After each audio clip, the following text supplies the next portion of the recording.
जय हिंद। देखिए 16 फरवरी 2021 को परिवहन विभाग ने फास्टैग को कंपलसरी कर लिया। इसी के साथ भारत में फास्टैग कार्ड के जो यूजर हैं वो 2 करोड़ हो गए और भारत सरकार को केवल नेशनल हाईवे पे, हम स्टेट हाईवे की बात नहीं कर रहे हैं, केवल नेशनल हाईवे पे पर डे इन फास्टैग के मदद से 80 करोड़ की रेवेन्यू होती है। सोचिए एक दिन में 80 करोड़ केवल इसी से रेवेन्यू होता है।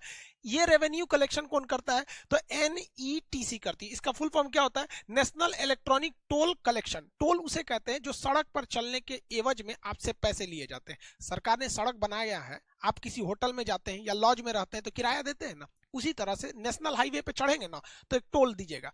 50-60 किलोमीटर 70 किलोमीटर की दूरी पर हर जगह टोल लगाया रहता है कि इतना दूरी चल गए हैं इतना पैसा दीजिए, तो उसी टोल कलेक्शन को ये करती है। अब ये फास्ट टैग का ये लोगो है, इसका जो मोटो एक जो वाक्य होता है वो है इजी टू क्रूज। ये याद रखिएगा, पूछ सकता है कि ये किसका वक्तव्य है, इजी टू क्रूज। तो ये फास्ट टैग का, इसको समझते हैं कि फास्ट टैग टोटली काम कैसे करता है, ये कितने टाइप का होता है और कितने कलर का होता है और RFID टेक्नोलॉजी क्या है। फास्टैग एक ऐसा सिस्टम होता है जिससे आपसे पैसे को डिडक्ट कर लिया जाता है। इसका प्रयोग दिल्ली मेट्रो या कोई भी मेट्रो बहुत पहले से कर रही है। आप दिल्ली मेट्रो में जाएंगे तो अगर आपको 1-2 बार जाना है तो आप टिकट कराएंगे क्वाइन की तरह, लेकिन आप रेगुलर कस्टमर है वहां के तो आपको कहा जाता है कि एक काम कीजिए, आप बनवा लीजिए स्मार्ट कार्ड बनवा लीजिए, यानी फास्टैग बनवा लीजिए। इसमें क्या है कि आप फास्टैग बनवाइएगा तो उसमें पूछेगा कितना का रिचार्ज कर दे, उसको 500 रुपया दीजिए, 600, 1000 जितना करिएगा वो इस कार्ड में आपके रिचार्ज कर देगा। जैसे ही कार्ड आप इस पे दिल्ली मेट्रो के यहाँ पर स्कैनर पे चिपकाएंगे ये फाटक खुल जाएगा। बस यही है फास्टैग, वहां पे आपको चिपकाना है, फाटक खुल जाना है। तो सरकार ने दिमाग लगाया कि ऐसा ही एक कार्ड हम बनवा देते हैं गाड़ियों पे। बार बार टोल में जाके पैसा पर्ची कटवाओ, टाइम लगता था, लंबी 2-2 किलोमीटर लंबी टोल प्लाजा पे लाइन लग जाती थी। तो इसीलिए फास्टैग अब गाड़ियों में लगा दिया गया। यही है आपका फास्टैग, इस तरह से दिखता है।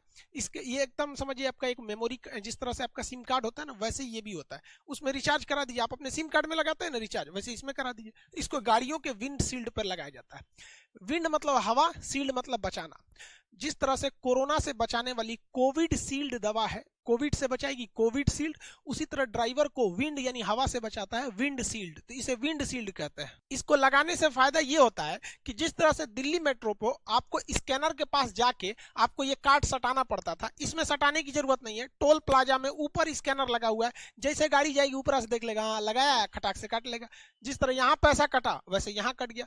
कभी कभी क्या होता है दिल्ली मेट्रो में, हम एक बार मेरे साथ भी हुआ था कि ये कार्ड में ना पैसे ही खत्म हो गए, तो वहां गए तो सटाए तो खुला ही नहीं। तो हम पूछे भाई खुल क्यों नहीं रहा है, मेरा कार्ड गड़बड़ नहीं है? तो कहने का सर पैसे खत्म है। तो जस्ट इसके बगल में ऑफिस था, हमने वहां पे ले जाके कैश 200 रुपया डाल दो, तो उसने रिचार्ज कर दिया, फिर सटाए तो खुल गया।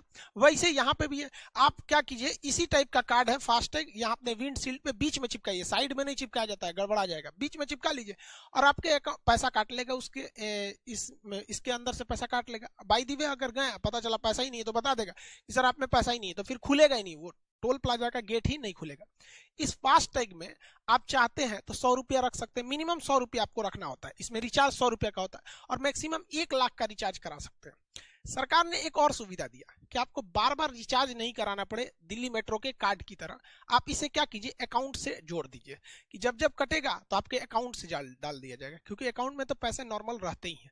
लेकिन देखिए अगर आप फास्टैग बनवाते हैं तो आप अपने मेन अकाउंट से इसे मत जोड़वाइएगा। कोई भी ऑनलाइन काम करने के लिए एक आप अलग से अकाउंट रखिएगा, या फिर इसी में 2-4 हजार रिचार्ज करा के छोड़ दीजिएगा, आराम से आपको फुर्सत हो जाएगा यहाँ पर।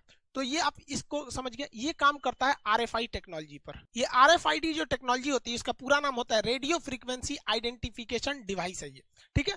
तो ये रेडियो फ्रीक्वेंसी पे एक फ्रीक्वेंसी छोड़ती है जिससे ये पकड़ लेती है। इसमें 2 डिवाइस लगे होते हैं, एक को कहते हैं पैसिव, यानी ये शांति से बैठा हुआ है क्योंकि इसमें कोई भी बैटरी नहीं लगी होती है, कोई बैटरी नहीं। जैसे आपका सिम कार्ड एक पैसिव है, उसमें बैटरी नहीं है, सिम कार्ड बाहर रख देंगे तो किसी काम का नहीं, वो आपकी मोबाइल की बैटरी यूज करता है। तो ये पैसिव होता है, ये कहां लगा रहता है, फास्टैग में। इसमें ये पैसिव है, इसमें कोई भी बैटरी नहीं दी गई रहती है। दूसरा डिवाइस होता है जिसे कहते हैं एक्टिव, इसके अंदर बैटरी लगी होती है। ये कहां लगा होता है, तो टोल प्लाजा के ऊपर ये लगा होता है, स्कैनर में लगा होता है। तो स्कैनर जो होता है वो एक्टिव होता है, एक्टिव RFID उसे कहते हैं। और जो फास्टैग होता है उसे हम लोग कहते हैं पैसिव RFID के नाम से जानते हैं। जैसे ही आपकी गाड़ी टोल प्लाजा में घुसती है तो ब्रेकर लगा होता है, आपको कंप्लीट नहीं रुकना है, थोड़ा सा स्पीड धीमा करेंगे तो ऊपर से स्क्रीन स्कैन कर लेगा आपके किसको, ये जो ऊपर फास्टैग लगा है, और वहां से अकाउंट काट लेगा, उतना पैसा कट जाएगा, आपको मैसेज आ जाएगा और अगर अकाउंट में पैसे नहीं हैं तो फिर वो गेट नहीं खुलेगी, आगे का जो बूम बैरियर होता है वो नहीं खुलेगा। तो वो बताएगा आपको कि सर आपके अकाउंट में पैसे नहीं है, तो फिर आपको मैनुअली देने पड़ेंगे वहां पर। जैसे ये ऊपर से देखिए यहाँ पर स्कैनर लगा हुआ है, ये गाड़ी जा रही है तो यहाँ से ये वेव छोड़ता है, रेडियो वेव, और ये स्कैन कर लेता है। पैसे जैसे डिटेक्ट हो जाते हैं ये आगे से बैरियर हट जाता है और चली जाती है। इससे टाइम का काफी ज्यादा बचत होता है। इसकी सबसे बड़ी खराबी क्या है कि एक गाड़ी से दूसरी गाड़ी के बीच में कम से कम 4 मीटर का गैप रहना चाहिए, वरना अगर 4 मीटर का गैप नहीं रहेगा, ये गाड़ी निकली उसी के जस्ट पीछे एक और गाड़ी निकल जाएगी तो ये स्कैन नहीं कर पाता है। तो मान के चलिए ये आगे वाली गाड़ी निकली और उसी से ये सटा के निकाल लिया ना, तो इसका तो पैसा कट जाएगा बट इसका ये पैसा नहीं काट पाएगा। तो घाटा किसको होगा? इसको तो कोई घाटा नहीं हुआ क्योंकि इसने अपना टैक्स दे के चला गया। और इसमें बैठे ड्राइवर को क्या पता कि मेरा टैक्स कटा कि नहीं, उसे लगेगा कि हाँ भाई मैसेज तो 2-4 मिनट बाद जेन्युइनली आता ही है, 2-4 मिनट लग जाते हैं, तो इसको लगेगा मेरा कटा होगा पैसा। जबकि देखिए सरकार को घाटा लग रहा है, इसका बच गया, इसका तो जेन्युइन कट गया, इसका घाटा नहीं लगा, ये तो अपना देके चला गया। तो डिस्टेंस जो है वो 4 मीटर रहना चाहिए। अब इसमें गवर्नमेंट को घाटा लग जाता है, तो गवर्नमेंट को ये जो बैरियर है ना, बूम बैरियर इसे कहते हैं, ये 2 लगाना चाहिए। एक आगे लगा दे और इससे एक 4 मीटर पीछे लगा दे। इससे फायदा होगा कि 4 मीटर के गैप में एक ही गाड़ी आ पाएगी। अभी बूम बैरियर केवल आगे की ओर होता है। हालांकि अभी एडवांस फास्ट टैग आ गए हैं, अब वो समस्या नहीं रह गई है, धीरे धीरे कोई भी टेक्नोलॉजी सुधर जाती है। फास्ट टैग के कुछ पॉजिटिव यानी प्रोस को देख लेते हैं, कुछ नेगेटिव यानी बुराई, उसमें जो गलत है कॉन्स को हम लोग देख लेते हैं। सबसे पहले तो भैया ये टाइम बचा देता है। कैश लेन देन में मिलाओ चेंज है नहीं है तो लंबी लाइन लगती थी जिससे टाइम बर्बाद होता था, और गाड़ियां स्टार्ट करके रखनी होती थी तो फ्यूल बर्बाद होता था, जिससे कि बहुत ज्यादा मात्रा में पोल्यूशन होता था। पोल्यूशन होगा और फ्यूल तो जलेगा आपका, तो पैसे आपके जाएंगे, तो इससे ये सारी चीजें हो जाएंगी, पैसे आपके कम लगेंगे। आप आराम से ट्रैक कर सकते हैं क्योंकि जैसे कोई फास्ट टैग पार करता है तो मोबाइल पे मैसेज आ जाता है। एक बार मेरा ड्राइवर क्या था, हम क्लास में पढ़ा रहे थे तो सुबह 7 बजे घुसते हैं तो एक ही बार 11 बजे क्लास से निकलना पड़ता है। तो हुआ क्या कि ड्राइवर गाड़ी लेके कहीं और चला गया था, लेकिन हमको कैसे पता चला? हमको एक मैसेज आया कि आपकी गाड़ी इस टोल प्लाजा को, मतलब टोल प्लाजा का नाम लिखा रहता है कि यहाँ से पैसे कटे। हम तुरंत समझ गए, यहाँ पे हम फोन किए, कहाँ हो? कैसे? नीचे ही चाय पी रहे हैं। ऐसे जरा चाय पी रहा है तुम, यहाँ पे क्रॉस किया है तो टोल प्लाजा। तो मैसेज आके आप ट्रैक भी कर सकते हैं कि आपकी गाड़ी कहाँ है। हाँ वो बात अलग है कि अब तो इसका बाप जीपीएस आ गया, वो तो पल पल की रिपोर्ट दे सकता है, लेकिन जीपीएस नहीं है तो टोल प्लाजा क्रॉस करने पर इससे भी पता चल जाएगा।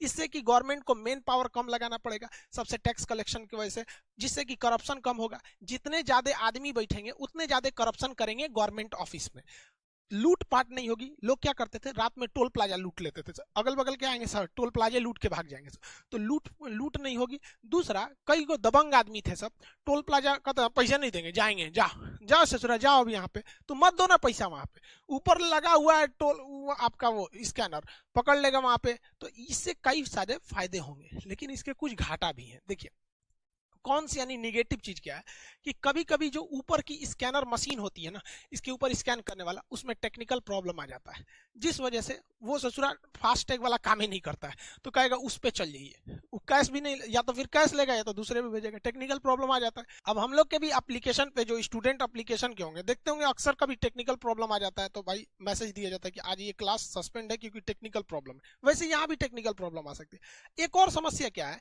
कि गाड़ी के अंदर जो फास्ट टैग को चिपकाते हैं उसे बाहर से नहीं चिपकाया जाता, अंदर से चिपकाया जाता। बाहर से चिपकाएंगे तो बारिश में भीग के चला जाएगा, तो कभी कभी धूप में गाड़ी खड़ा करने से अंदर से ओवर हीट हो जाता है, और ओवर हीट होने से अंदर का जो फास्ट टैग की मेमोरी है वो काम नहीं करती, वो गड़बड़ हो जाती है। तो एक ये समस्या। डबल चार्ज अब की नियम लगा दिया गया है कि अगर आपकी गाड़ी फास्ट टैग लाइन में घुस गई और आपके गाड़ी पर फास्ट टैग नहीं लगा हुआ है, तो मान के चलिए यहाँ पर टोल यानी जो है वो 200 रुपए है, तो आपसे डबल चार्ज कटेगा 400 रुपए कि काहे घुसा रहे तुम बिना फास्ट टैग का, काहे घुसा, मतलब डबल पेनल्टी। क्यों? क्योंकि सरकार भी चाहती है कि भैया स्मूथली चले कोई भी चीज। दूसरा कि ऑनलाइन ट्रांजेक्शन हो, ऑनलाइन ट्रांजेक्शन से करप्शन नहीं होता है, सबको पता होता है इस गाड़ी से इतना आया, हिसाब किताब में कोई दिक्कत नहीं होता, 2 मिनट में ऑनलाइन हिसाब निकल जाता है, बैंक का स्टेटमेंट मोबाइल से तुरंत निकल जाता है, तो इससे ये फायदा हो जाता है। लेकिन एक सबसे बड़ी समस्या है लोकल लोगों को। लोकल लोग को क्या है, मान के चलिए एक टोल प्लाजा है, किसी का घर उधर है और दूसरा घर इधर या खेत वगैरह इधर है यहाँ पे, तो अगल यहीं से बार बार जाना है, जैसे वो शहर है यहाँ पे, तो भाई साहब वो एक बार जाएगा तो टैक्स देगा, शाम को ड्यूटी करके आएगा तब देगा, जाएगा आएगा जाएगा आएगा, पागल हो जाएगा भैया जिसका टोल प्लाजा के पास घर है, तो आधा उधर आधा इधर इधर। आप भी अपने शहर में रहते होंगे तो गांव गांव शहर में 1-2 किलोमीटर में हमेशा काम आता होगा। सोचिए अगर टोल प्लाजा पार करके जाना हो तो फिर हो गया वहां पे। तो ये एक निगेटिव पॉइंट है। हालांकि गवर्नमेंट ऐसे लोगों के लिए एक अलग से फास्ट टैग की व्यवस्था रखी है, उसी में जहां उसे रजिस्टर्ड कराना पड़ता है कि भैया हम लोकल बॉडीज हैं, तो उन्हें छूट मिल जाती है। दूसरी सबसे भयानक समस्या क्लोनिंग की हो जाती है। मेरा फास्ट टैग है, अभी ऐसी ऐसी टेक्नोलॉजी है कि मेरे फास्ट टैग का हूबहू एक नकली क्लोन बन जाएगा। अब वो तो मेरे अकाउंट से जुड़ा हुआ है या रिचार्ज हमने कराया है उसमें, अब वो किसी ने अपने गाड़ी में लगा लिया, पता चला वो टोल प्लाजा पार करेगा, कटेगा पैसा खान सर के यहाँ से, तो इसकी रिपोर्टिंग करनी पड़ती है। हालांकि क्लोनिंग हो जाता है, बहुत सारी चीजों की क्लोनिंग हो जाती है, क्लोनिंग की समस्या। दूसरा भैया प्राइवेसी, ये प्राइवेसी भी एक खतरनाक चीज है। हमारा टोल प्लाजा है तो गवर्नमेंट के पास डाटा है। अब पता चला हमको, हम कभी गवर्नमेंट से हम कहें कि भैया एसएससी में बहुत धांधली हो जाती है, कब रिजल्ट आएगा, कब वैकेंसी आएगी, कितने साल में क्लियर कराओगे, कोई पता नहीं है, हम आ रहे हैं अनशन करेंगे दिल्ली में। तो सरकार ने देखा अरे सोचा खान सर दिल्ली आ रहे हैं, बवाल होगा ज्यादा, एक काम करते हैं इनको ट्रैक कैसे किया जाए। तो सरकार कहेगी अच्छा खान सर का तो टोल प्लाजा होगा, टोल फास्ट टैग। अब जैसे जैसे हम पार करेंगे, जैसे जैसे वो टोल प्लाजा में गवर्नमेंट को मैसेज आएगा खान सर का गाड़ी यहाँ पार किया, यहाँ पार किया, पता चला कानपुर में हमको गायब कर दी, जा खान सर नजरबंद, 1 महीना बाद छूटेंगे। तो प्राइवेसी का भी बहुत बड़ा समस्या है इसमें। तो कोई भी चीज की भैया पॉजिटिव और निगेटिव दोनों होती है, मेरा काम आपको समझा देना था। फास्ट टैग को 2 कैटेगरी में बांटा गया है और 7 अलग अलग कलर में बांटा गया है। टोटल फास्ट टैग का जो कार्ड मिलता है एटीएम की तरह जिसे विंडशील्ड पे चिपकाना होता है, उसके टोटल 7 कलर होते हैं और इन्हें 2 कैटेगरी में बांटते हैं। पहला एम कैटेगरी होता है, इसमें केवल एक ही टाइप के व्हीकल्स को रखते हैं, वो होता है प्राइवेट व्हीकल या प्राइवेट कार। प्राइवेट कार उसे कहते हैं जिसका नंबर प्लेट व्हाइट कलर से रखता है, मतलब वो हम अपने काम के लिए लगा रहे हैं, उसे हम भाड़ा पे नहीं चलाते हैं या उसे सामान वामान नहीं ढोलते हैं, हम अपने पर्सनल यूज के लिए कर रहे हैं। तो जो उसका कार्ड मिलेगा वो वायलेट कलर का मिलता है, वायलेट कलर का मिलेगा वो। और तो ये एक कैटेगरी हो गई। बाकी जो है एन टाइप, देखिए इसे हम लोग रखे हैं एम टाइप में प्राइवेट व्हीकल को, और जो कमर्शियल है जो भाड़ा ढोने के लिए है, कमाने के लिए है, ये सब के लिए उसे हम लोग रखते हैं एन टाइप में। एन टाइप में टोटल 6 कलर के आते हैं। तो एन टाइप में जो कलर है वो 6 है, तो 6 यहाँ 1 यहाँ, तो टोटल कलर हो गए 7। और फास्ट टैग की कैटेगरी हो गई 2, एक एम टाइप प्राइवेट और एन टाइप में कमर्शियल। एन टाइप में अलग अलग को समझते हैं। देखिए अलग अलग फास्ट टैग के कलर होते हैं, कलर में कंफ्यूजन नहीं होना है, आपका कलर अलग होगा, आपके एटीएम का भी अलग अलग कलर होता होगा। तो ये अलग अलग कलर के मिलते हैं, बट ये स्पेसिफिक होते हैं, ये कलर इन्हीं को मिलेगा। जैसे पर्सनल गाड़ी है तो आपका वायलेट कलर का मिलेगा, तो ये आपकी पर्सनल गाड़ियों पे लग जाएगा वायलेट कलर का।